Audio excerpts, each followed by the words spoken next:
Can a single tournament decide who the true king of world tennis is? Monte Carlo is not just another tournament, it is the stage where history can change. But is everything really decided in just 1 week? Join us to find out. Jannik Sinner arrives in Monte Carlo brimming with confidence after a perfect month of March, where he conquered the famous Sunshine Double without dropping a single set, demonstrating a level of dominance rarely seen in recent tennis history. This performance not only positions him as the favorite, but also puts him within reach of reclaiming the ATP #1 ranking. However, Sinner himself remains grounded, aware that tennis is a sport of consistency rather than isolated moments within today's professional circuit. The Italian has shown remarkable evolution in his game, especially in his physical and mental endurance, key aspects for dominating on demanding surfaces like clay, where each point can turn into a long and exhausting battle. His preparation in Indian Wells, under extreme heat conditions, has been crucial in strengthening his stamina. This allows him to handle long matches more effectively, something essential in Monte Carlo, where conditions typically favor extended rallies and more strategic play that tests players' patience. Despite his recent success, Sinner acknowledges that clay is not his favorite surface, although he has proven he can compete at the highest level on it. Last year, he showed clear signs of his potential on this type of court, and now he aims to establish himself as a complete player capable of winning in any setting. That versatility is precisely what defines great champions, and Sinner seems to be building that profile with determination, discipline, and a mindset focused on continuous growth within the professional circuit.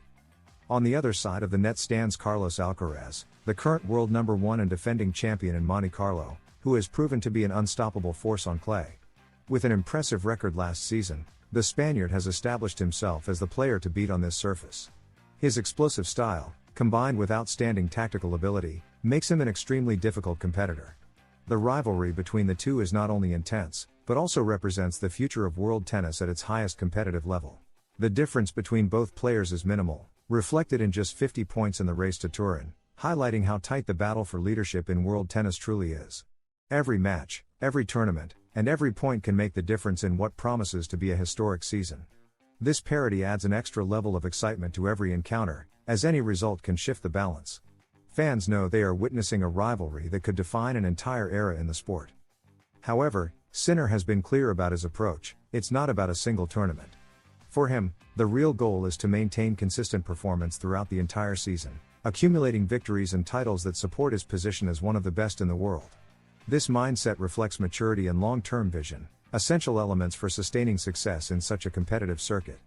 Beyond rankings, his ambition is to become an undisputed reference in modern tennis through solid and consistent results. Monte Carlo represents a key opportunity, but also a challenge full of uncertainties for Sinner, who must quickly adapt to the specific demands of clay courts. Each match will be a test of endurance, strategy, and emotional control, especially against opponents who excel on this surface. The pressure of potentially reclaiming the #1 spot could affect any player, but the Italian seems determined to focus solely on his performance. That ability to block out external noise could be decisive in his path through the tournament. Meanwhile, Alcaraz does not arrive as a mere spectator in this story, but as the protagonist determined to defend his throne with authority. His recent experience on big stages and his ability to respond in critical moments make him a formidable opponent. Additionally, his track record on clay gives him an important psychological edge. He knows how to win under these conditions, and that can make the difference in the most intense moments of the tournament, where every detail counts and every mistake can be decisive.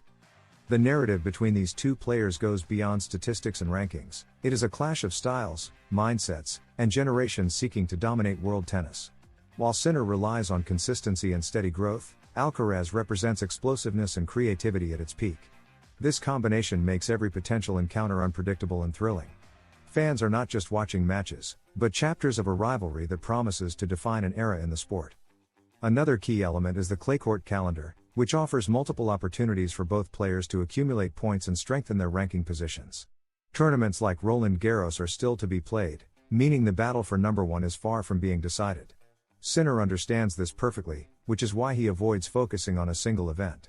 His approach is clear: build a solid season that keeps him at the top for as long as possible. Sinner's debut in Monte Carlo also adds an element of expectation, as he could face young prospects or experienced players from the early rounds. This means there is no room for relaxation, as any slip-up could be costly. The depth of today's circuit forces the best players to perform at their highest level at all times. Every match will be a test, and every victory a step closer to his goal of reclaiming the world #1 ranking. In this context, Monte Carlo becomes a stage where not only a title is at stake, but also psychological momentum for the rest of the season. Winning here could mean much more than points, it could be a statement of intent. Both Sinner and Alcaraz know this, and that's why each will give their very best. The question is not only who will win, but who will maintain the consistency needed to dominate world tennis in the long term. The battle between Sinner and Alcaraz is not defined by a single tournament, but by a season full of challenges, evolution, and decisive moments. Monte Carlo is just one piece of a much larger puzzle that both players are trying to complete. With different styles but similar goals, both continue to raise the level of world tennis, making it clear that the fight for number one will be one of the most exciting in recent years. Samu Lopez confirms Alcaraz's biggest challenge: the idea is to play everything. The world number one will begin the clay court swing at the Monte Carlo Masters 1000.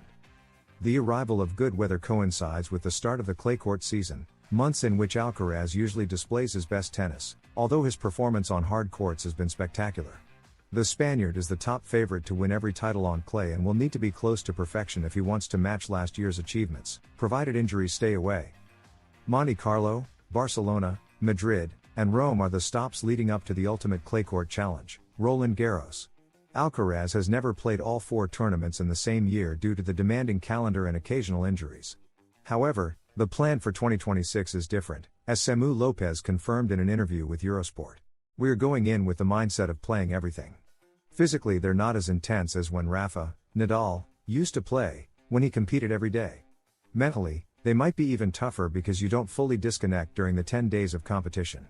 In Barcelona, Carlos always has special motivation to go, and last year he couldn't play Madrid, but of course, he also has special motivation there, said the Alicante-based coach. Then there's Rome, which he won last year. The idea is to try to endure it and arrive at Roland Garros in the best possible condition, at 100%. "We'll see what happens along the way," he concluded. Therefore, Alcaraz will attempt a feat that even the greatest clay court player in history, Rafa Nadal, could not achieve, winning the Clay Slam. The Spaniard will begin his quest in Monte Carlo, the first Masters 1000 on clay. It won't be long now, as it will be played over 1 week, April 6 to 12. The Mercian will defend last year's title, although this season he will face a tougher draw, including Jannik Sinner. Goodbye to number one? In fact, if the Italian manages to lift the trophy in Monaco, he would take the number one ranking away from the Mercian. Maximum pressure from the very beginning. Notably, Sinner did not play this tournament last year due to a suspension related to a doping controversy. Interestingly, the current world number two has never won a major title on clay. In short, Spanish fans can rest easy. The plan is for Alcaraz to play both Barcelona and Madrid. If his performance in Monte Carlo is strong and he feels physically fit, which should be the case after 2 weeks of rest, the Mercian will approach the Spanish swing with maximum enthusiasm. That's where he will have the opportunity to earn points he didn't secure last season. The rivalry between Carlos Alcaraz and Jannik Sinner for current supremacy in tennis has once again become evident, and now everyone wants to understand what truly lies behind the respect they show publicly. Jannik Sinner's victory at the Miami Masters 1000 was not just another win, it was a statement of intent. Winning Indian Wells as well allowed him to complete the Sunshine Double, something not seen since Federer in 2017. Meanwhile, Alcaraz exited earlier than expected against Korda, losing key ranking points.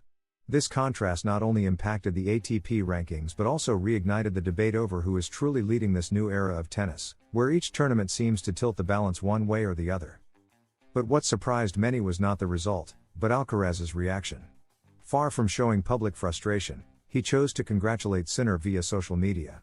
A gesture that, while common on tour, takes on a different meaning when it comes from two players directly competing for the number one spot. That filtered conversation, or rather, indirect exchange, makes it clear that rivalry does not exclude respect, and that both understand the magnitude of what they are building together. This relationship recalls the great rivalries of the past, where mutual respect off the court elevated the intensity on it, Federer and Nadal, Djokovic and Federer. Now Sinner and Alcaraz seem to be following that same path. Every gesture, every word, and every match adds a new layer to a story that is only just beginning, yet already has millions of fans completely captivated by its evolution within the circuit.